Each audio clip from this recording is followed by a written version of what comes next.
Hi guys! Welcome back to my channel! Today, samahan nyo akong magluto ng zaru soba and tempura. Dahil nag-crave ako and meron naman ako mga ingredients, samahan nyo akong magluto and magmukbang! Disclaimer lang, hindi po ako expert, pero ito yung way na alam ko, so let's go!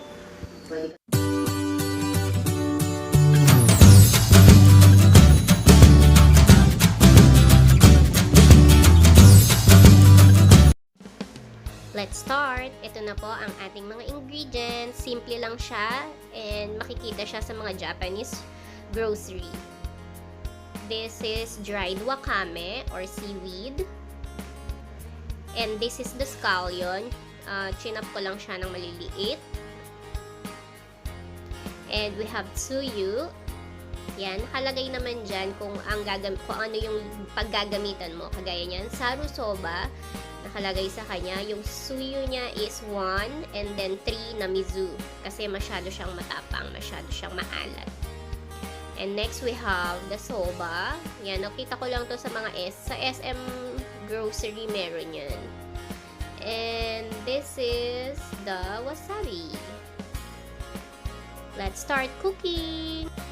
Magpakulo lang tayo ng water and pag kumulo na siya, ihulog na natin yung ating soba noodles.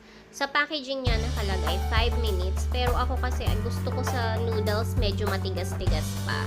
So, ginawa ko lang siyang 3 minutes yung sa akin. Pero kayo, kung anong prefer nyo sa noodles, kung gaano katigas yung gusto nyo. Meron din akong frozen tempura na nabili ko sa Japanese grocery. And isa yan sa mga dinadayo ko dun sa grocery. Yung frozen tempura niya. Kasi luto na siya and iinit mo na lang siya. So, ayan, i-air fry na lang natin siya para iwas sa mantika.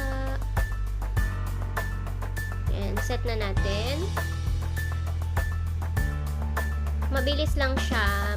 Mabilis ko lang siya iluluto kasi luto naman na yung tempura niya.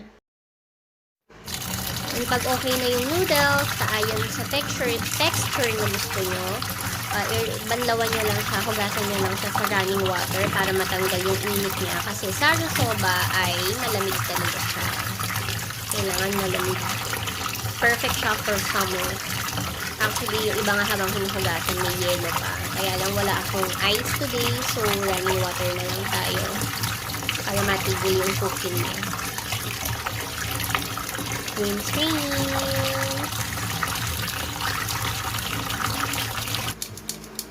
Yan.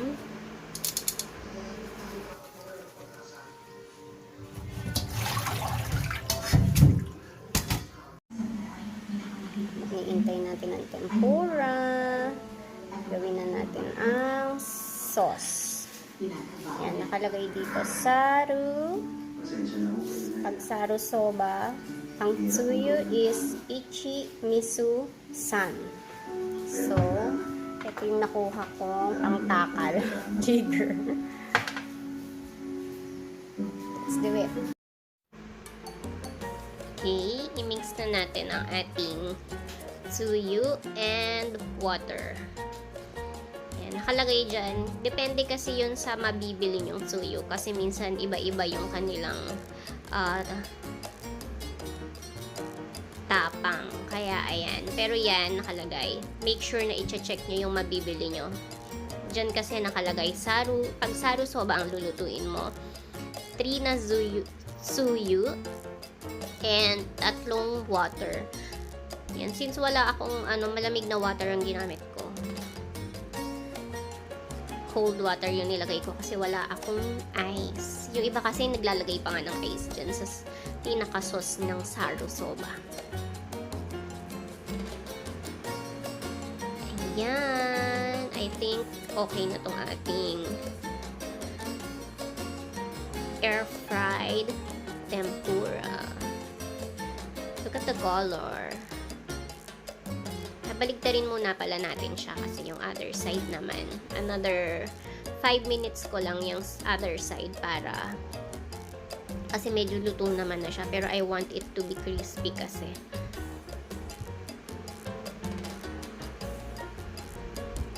Yum! It's done! Malapit na tayong kumain. Yummer! di ba? Ayan na ang ating finished product. Saru soba with wakame on top. Yung wakame, binabad ko lang yan sa water. Yung iba, pinapakuluan nila. Binababad sa mainit na tubig. Pero ako, binabad ko lang siya sa water. Yan, and ating tempura and the scallions or naganegi. And ang ating sauce. And the wasabi. Yummers! Itadakimasu!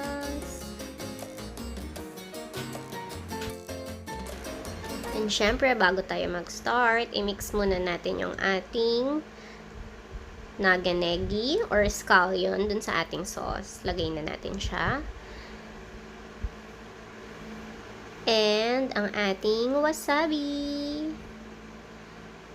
Nagbibigay siya ng ibang lasa kasi. Pero naman, kung hindi ka mahilig sa wasabi, pwede namang hindi mo nalagyan. Ako kasi gusto ko meron. Yan. Mix ko muna yung wasabi kasi baka makain ko siya ng buo. Alam mo na, ang sakit niya sa ilong pag kinain mo siya ng buo. Yan na. Pagkain ng saru soba, isasawsaw mo muna yung iyong noodles dun sa sauce before mo siya kainin. Dip the noodles and eat. Just like that. Yum, yum, yum.